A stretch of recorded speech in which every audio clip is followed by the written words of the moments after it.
Section 1. The Timeline of a Kingpin, From Poverty to Power. Pablo Emilio Escobar Gaviria was born on December 1, 1949. He grew up near Medellín, Colombia. His family was not wealthy. His father was a farmer. His mother was a schoolteacher. From a young age, Escobar showed powerful ambition, bragging he would be a millionaire by 22. He refused a simple life. He wanted great wealth and influence. His humble beginnings fueled a hunger for more. Ambition drew him toward crime, altering his destiny and his country. He began small, stealing tombstones, sanding them down, reselling as new. He smuggled stereos, stole cars, training for larger operations. He learned to evade the law and the power of money. He realized the biggest profits lay in narcotics, a path to fearsome power. Section 2. The Foundation of an Empire, the Cocaine Trade. Cocaine was the cornerstone. He did not invent the trade, but perfected its scale and distribution.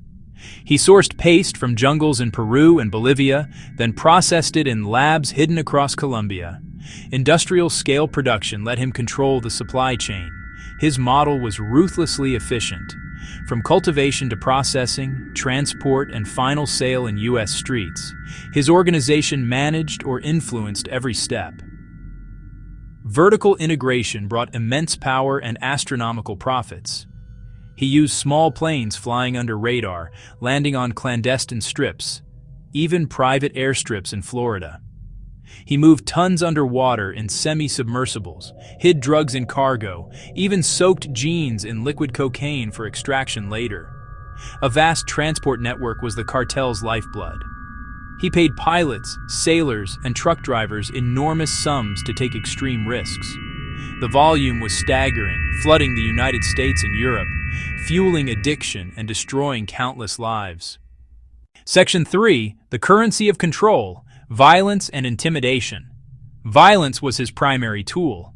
Plata o Plomo, silver or lead, accept a bribe or face assassination. The ultimatum reached police officers, judges, journalists, and politicians. Many chose silver. The brave often paid with their lives. Thousands of murders enforced his power. Perceived threats were eliminated. He ordered the assassinations of Minister Rodrigo Lara Bonilla and candidate Luis Carlos Galan for opposing extradition. Judges and journalists were targeted. An army of sicarios, often young men from Medellín's slums, killed for small payments. He escalated to public bombings. In 1989, Avianca Flight 203 was destroyed, 107 killed. The DAS building bombing killed 70 and wounded hundreds, terrorizing a nation. Kidnapping spread fear. No one felt safe. Violence was the business model. Fear was the product. Escobar knew violence alone was not enough. He needed public support and to neutralize the state from within. He used widespread bribery and calculated public relations. He corrupted government at every level, police, judges, politicians, to block extradition and stall justice. Corruption rotted democratic foundations, undermined the rule of law, and created a parallel state. Honest officials lived in fear. Refusal meant death. Public trust collapsed. He built homes, schools, churches, and soccer fields, buying loyalty among the poor. For many, he seemed a benefactor. The dual strategy worked. In 1982, he won a congressional seat for immunity and leverage against extradition, briefly before being denounced and forced to resign. He craved legitimacy, blurring gangster and statesman. But the charity's source was blood money, and the price was Colombia's soul. Escobar's rise exacted a terrible cost. The most immediate impact was the loss of human life, thousands killed.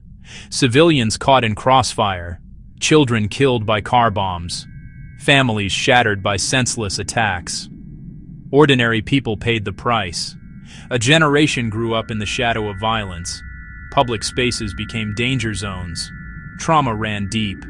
Fear became constant.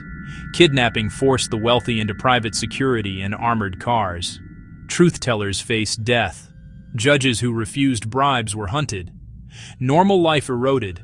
Violence scared off investment. Tourism collapsed. Resources were diverted from health, education, and infrastructure. Drug money distorted the economy and fueled inflation. Honest businesses struggled. Vast inequality grew. Colombia was unfairly linked with cocaine, violence, and corruption. Citizens endured stigma abroad and terror at home. The national psyche was scarred, a legacy Colombians worked to overcome. By the early 90s, narco-terrorism peaked. His bid to stop extradition backfired.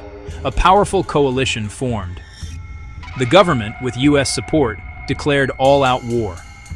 The search bloc, trained, funded, and equipped with advanced surveillance, made his capture the top priority. His world shrank. Operations dismantled his network. Alongside state forces, Los Pepes, rumored to have Cali Cartel backing, killed lawyers, accountants, lieutenants, bombed properties, targeted family, mirroring his own brutality. In 1991, to avoid extradition, Escobar surrendered on condition of confinement in his self-designed prison, La Catedral, a luxury compound where he ran his empire and ordered torture and murder. When transfer loomed, he walked out, sparking a massive manhunt. On the run, isolated, separated from family, his protection network collapsed.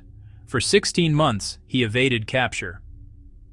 On December 2, 1993, radio triangulation located him in Medellín. He fled to the roof and was killed. His reign ended there. His death was a monumental victory, but it did not end the drug trade. Other organizations, like the Cali Cartel, filled the vacuum. Yet open war at his scale ended. Medellín fragmented, trafficking decentralized, narco-terrorism declined. Some remember him as a benefactor, houses built, fields funded, but this ignores the source of his wealth. The money was stained with blood. His charity bought loyalty to protect a multi-billion-dollar criminal enterprise. For most, he remains a ruthless criminal, a mass murderer and terrorist who plunged Colombia into violence and corruption. His story warns how illicit profits can empower one man to terrorize millions and corrode society. Power built on crime is self-destructive. True progress comes from justice, integrity, and the rule of law. If you want more deep dives into history, please subscribe to the Timelines channel and like this video.